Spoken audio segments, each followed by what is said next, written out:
duda, otro desafío importante es integrar la comunicación y, sobre todo, la inteligencia artificial de la que tanto se habla.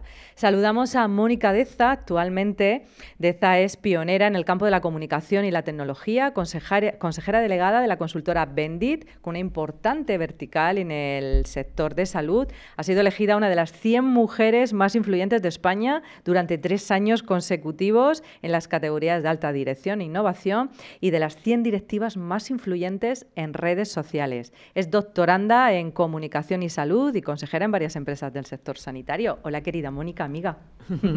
¿Qué tal, Marilo? Muchas gracias por la invitación. Bueno, no podías faltar en esta mesa con tu currículum, por supuesto, porque además en este momento estás haciendo un doctorado en comunicación y salud, nada más y nada menos. Cuéntame qué estás investigando exactamente y por qué te ha dado por esto. Pues la verdad es que mi pasión siempre ha sido la comunicación, pero es cierto que la vida, por motivos personales, hace ya 29 años, entré como madre de un paciente muy complicado en el mundo de la salud, viéndolo desde dentro, y por desgracia, para mi hijo y para mí, pero por fortuna también, esto es la dicotomía de la vida, he estado viviendo desde el lado del paciente en multitud de hospitales, centros médicos y servicios. Entonces, sin casi pretenderlo, pues al final una área de especialización y que yo también creo que debo mucho al mundo de la salud y a los profesionales de la salud, fue la experiencia paciente. Sí, bueno, saludamos aquí a Pablo, que nos escucha siempre. Exacto. Entonces, bueno, pues desde ese punto de vista también me interesaba el mundo de la investigación científica, pero defendiendo que la comunicación, es decir, la gestión emocional del paciente, es igual o más importante que la parte de terapia, de tecnología y demás que hay en el sistema de salud. Uh-huh. Y además, no solo para el enfermo, sino para el no enfermo y para la prevención.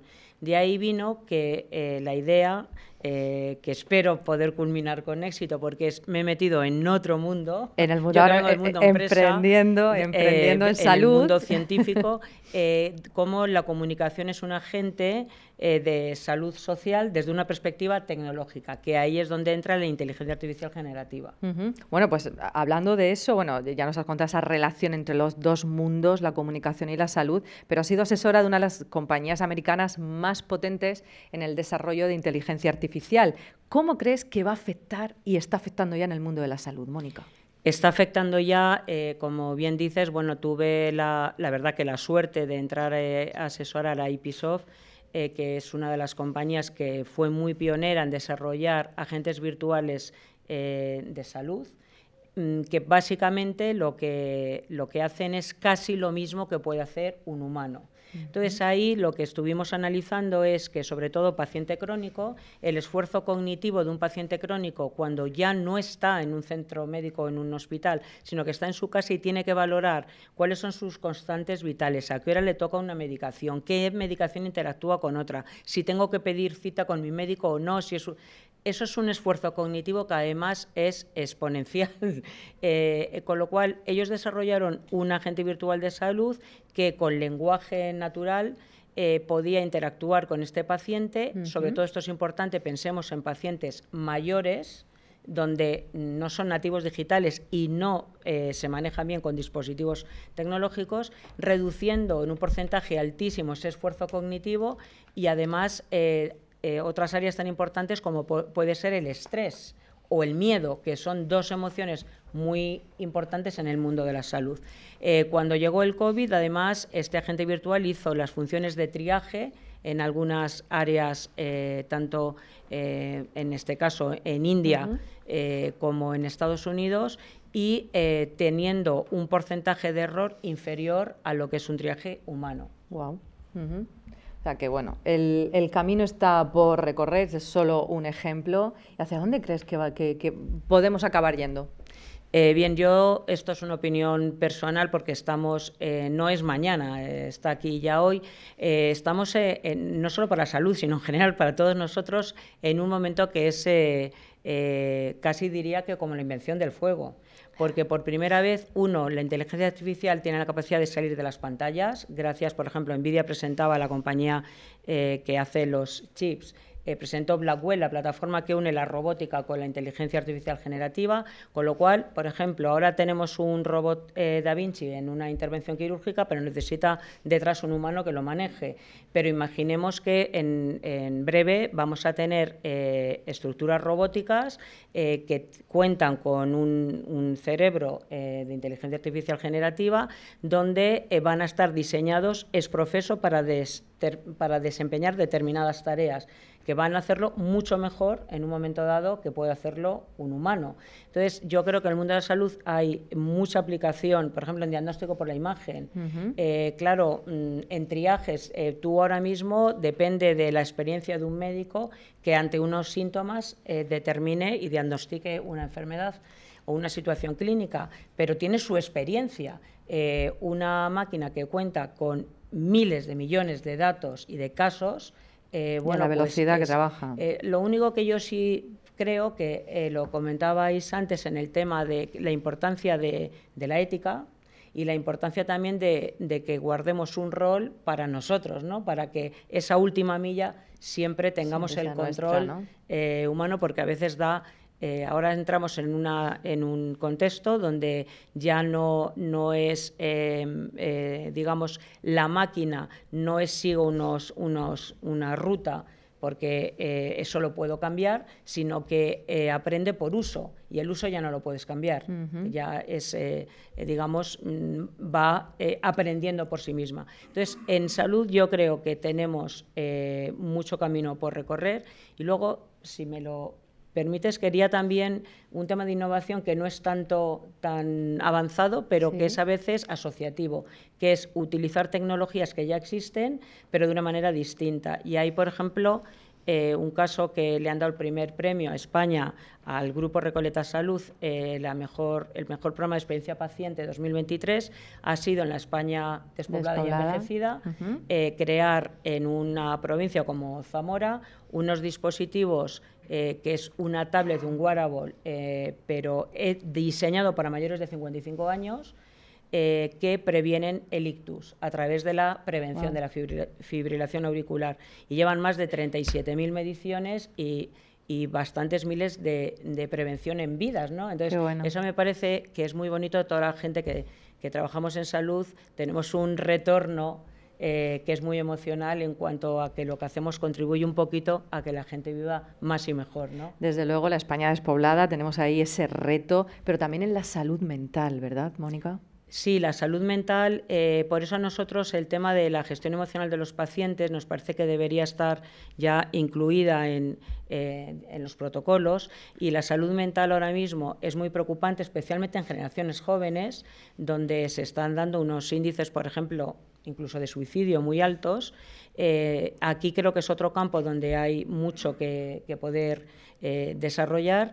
Y, desde luego, nos puede ayudar la gestión también, por ejemplo, de la soledad, que también es otro tema que, gracias a la tecnología, podemos empezar a ver cómo hay emprendimiento en este aspecto para buscar soluciones a este tipo de problemáticas que no son tanto la patología clínica per se, pero sí que también afectan mucho a nuestra sociedad. De hecho, desde Bendit, nos lo contabas en otro programa, y creo que aquí toca decirlo, estáis diseñando espacios donde la gestión emocional está integrada. Cuéntanos, porque es que si eso lo unimos a la generación de espacios de otro tipo, ya convertimos... Sí, me ha gustado mucho, ¿verdad? Que no lo conocía. Nosotros lo que trabajamos desde hace ya muchos años es lo siguiente. Está demostrado que el espacio físico, también el virtual ahora, pero influye emocionalmente en las personas. Y entonces, cuando alguien entra en un espacio de salud, normalmente tiene un problema, suele tener miedo, muchas veces hay problemas de orientación espacial. Muchas veces nosotros tenemos que tener en cuenta que nuestra valoración y esto lo digo también incluso como empresas, como marcas, cuando tú entras en un espacio de salud en cualquier sitio, te estás haciendo una composición de lugar. Y voy a poner un ejemplo: si yo veo una recepción, un edificio de determinada manera, automáticamente pienso cómo será el quirófano. Ya. Aunque luego no lo vea. Entonces, nosotros lo que hemos visto es que las compañías de salud, y ahora desde el COVID interesan otro tipo de compañías también, se hacía mucha inversión en diseño funcional de los espacios, metros cuadrados, iluminación, tal, pero nada de optimización emocional, que tiene que ver con la motivación, con la productividad, tiene que ver con la reducción de estrés. Y nosotros, en nuestro caso, en algún prototipo que hemos hecho, por ejemplo, usamos realidad inmersiva, en oncología pediátrica para adolescentes, donde tú les puedes reproducir, y casi es una experiencia organoléptica que huele, suena y ves casi lo mismo que si fuera real, y mides la tolerancia radioterápica, el nivel de estrés, y ves cómo afecta y forma parte, ayuda a esa recuperación, a ese tratamiento y hacer espacios más humanizados, ahora que hablábamos de tecnología. Entonces nosotros nos dedicamos también a eso. Y a humanizar la innovación.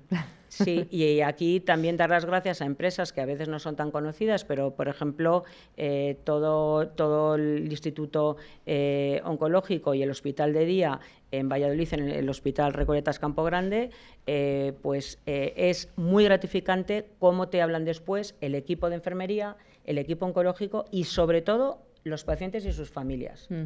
Bueno, gracias por ponernos en todo este contexto pues tecnológico, pero sobre todo queremos conocer ahora tu faceta emprendedora con Careflix y sobre todo, pues ya como proyecto innovador también seleccionado en esta mesa de proyectos de salud, vamos a conocer tu experiencia, cómo has llegado y qué dificultades has tenido que pasar o has vivido como el resto de startups. Queremos saber, Mónica, por favor, nos tienes que contar de Careflix, tu fase emprendedora, tu última fase emprendedora, lo que es Careflix y lo que está significando para ti y lo que va a significar para el mundo. Cuéntanos.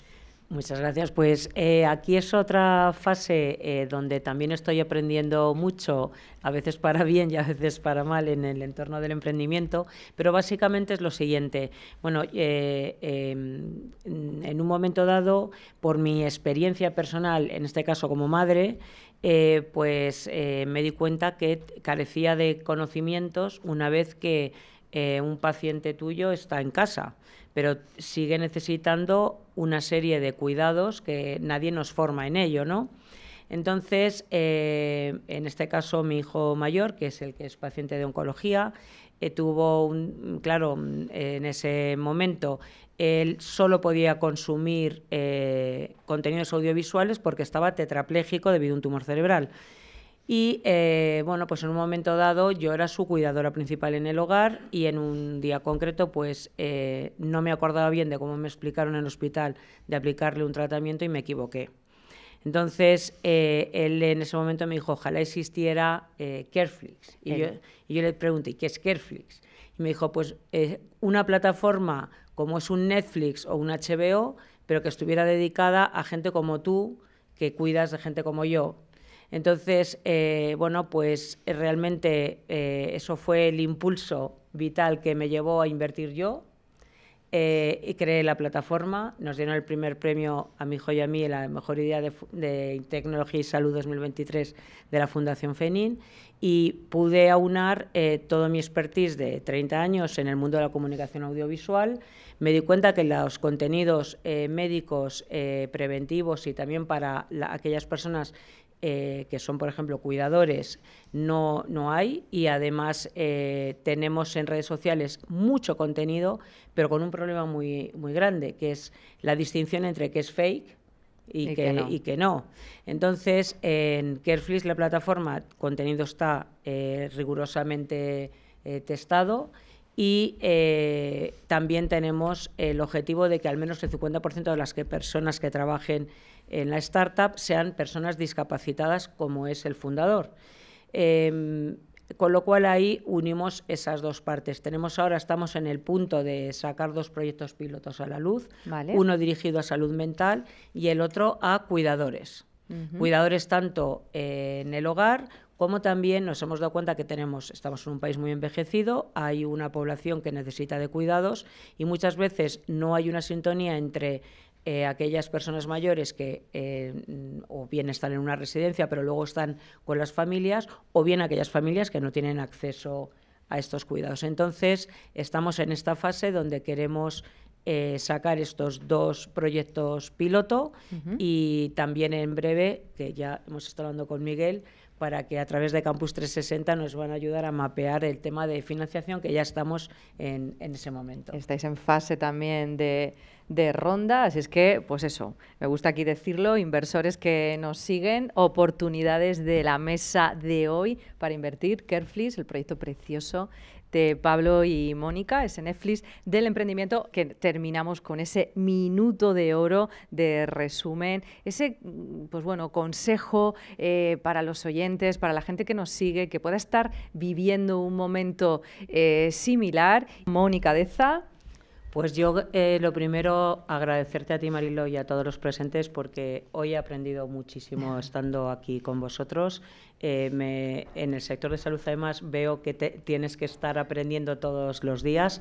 Y, por otro lado, estoy totalmente de acuerdo con fomentar la colaboración y también hacer una llamada a aquellos inversores que quieran buscar proyectos en el sector de salud, que aunque el EBITDA y todo el tema económico-financiero es muy importante, pero también a aquellos que buscan además contribuir a que la sociedad sea un poquito mejor, como es el caso de nuestro proyecto. Desde luego que sí.